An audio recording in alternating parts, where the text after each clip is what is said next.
Luis Carlos Ugalde, el director de Integralia Consultores en Voto por México. Luis Carlos, ¿cómo estás? Un gusto saludarte. Muy bien, Paco, muy buenas noches. Muy buenas noches. 18 días ya en la recta final del proceso electoral y es tiempo de cambios, de acomodos, como el que acabamos de ver allá en Sonora. ¿Cómo ver todos estos cambios? Ya se dio también en Sinaloa, ya se han dado en otras entidades estos movimientos. ¿Cómo verlos? ¿Parte del voto útil? Ya estamos entrando ahora sí en la última fase, que significa que buena parte de los electores ya tomaron su decisión. Muchos de los candidatos que entraron para probar suerte ya se dieron cuenta de que no la van a tener. Muchos candidatos que no van a ganar ya están viendo cómo apostar su capital político, y a eso obedece este tipo de movimientos. Me parece que lo de Ricardo Burs, el acercarse con Ernesto Gándara, anticipa que Gándara será el ganador de la elección de gobernador en Sonora, y esto está generando ya en Sonora actualmente un efecto como de simpatía y atracción, y lo que se conoce como un efecto dominó a favor de Gándara. Y claramente el evento del asesinato del candidato de MC en Cajeme el día jueves o viernes es también un evento que cambia la dinámica de la discusión, y claramente pues Alfonso Durazo, siendo el responsable del tema de seguridad, pues es más evidenciado como parte de la culpa de que la inseguridad siga siendo tan alta en el país y en Sonora. En el estado de Tlaxcala, una candidata de redes sociales progresistas declinó a favor de la candidata del PRI.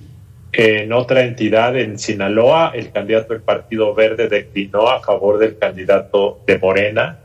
De tal forma que esto lo vamos a ver en los próximos días. En Colima, por ejemplo, hay empresarios, un movimiento de empresarios locales que le está pidiendo al candidato del Movimiento Ciudadano, Locho Morán, que decline a favor de la candidata del PRI, Mary Romero, porque consideran que ella es la única que puede ganar la elección frente a Indira Vizcaíno, que es la candidata de Morena. Y claramente, como Morena es el enemigo a vencer en muchas entidades, igual que antes lo era el PRI, el voto útil hoy se explica básicamente quién le puede ganar a Morena. Esto no significa que es un movimiento de conspiración en contra de López Obrador, no. Siempre el partido mayor o el partido hegemónico enfrenta a estos movimientos de voto útil. Por lo tanto, es que el voto útil para diputados federales o para elecciones de gobernador será básicamente anti-Morena, y es lo que estamos viendo, y seguramente los últimos días de la elección se definirá en torno a estas campañas de voto útil y presionar a candidatos que no van a ganar de eso. De hecho, una de las grandes discusiones en el país que muchos analistas están teniendo es que Movimiento Ciudadano, a pesar de haber postulado candidatos muy atractivos, puede convertirse en los hechos en el facilitador para que Morena gane más cargos de los que ganaría si Movimiento Ciudadano se hubiese coaligado con el PRI y el PAN. Salvo Jalisco, donde Movimiento Ciudadano es muy fuerte, y salvo Nuevo León, donde van en primer lugar para la gubernatura, y en Campeche, en el resto del país, Movimiento Ciudadano no es un partido competitivo para poder ganar elecciones ni de diputados ni de gobernadores.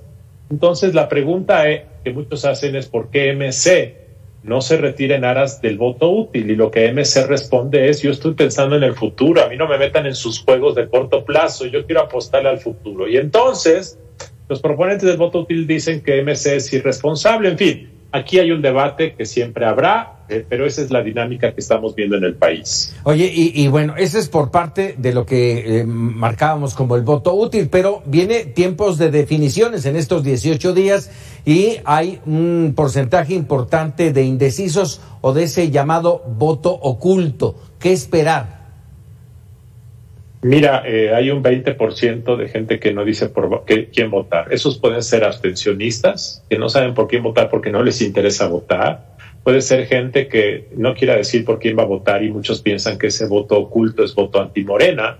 Igual que en el pasado, el voto oculto era voto anti-PRI. Bueno, ahora probablemente parte de ese voto sea voto anti-PRI. O gente que decidirá el día de la jornada. Y entonces decidirán a quién le doy. Y muchas cosas pueden pasar. Por ejemplo, el desastre de la línea 12 del metro en la Ciudad de México claramente es un evento inesperado, un shock externo que claramente puede detonar un voto de los indecisos en contra de Morena, por supuesto. pero habrá que ver qué otras cosas vienen en los próximos días, de tal forma que ese voto indeciso, de hecho ese 20% de voto indeciso u oculto, creo yo que es el que va a definir muchas de las elecciones y el que puede definir si Morena gana o no gana la mayoría en la Cámara de Diputados y que muchas gubernaturas pasen de una mano a la otra. Muy bien. Luis Carlos, como siempre, agradecido de este martes de Voto por México. Nos vemos el jueves. Por supuesto, Paco. Muy buenas noches. Muchísimas gracias. Muy buenas noches. Vámonos con más información. El candidato a la gubernatura de